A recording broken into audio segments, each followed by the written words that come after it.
Yan po, meron pong rainbow.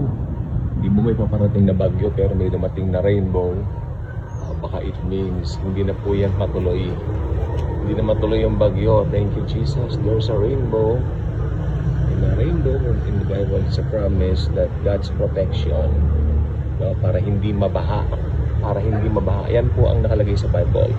Ang rainbow ibinigay ng Lord para ipakita sa tao na hindi na pupuksa ng daigdig sa pamamagitan ng baha.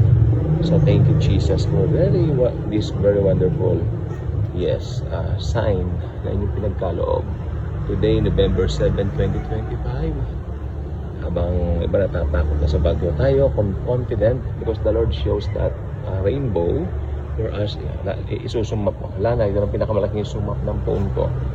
At least kitang-kita nyo, rainbow po siya. So ayan po. Thank you, Jesus.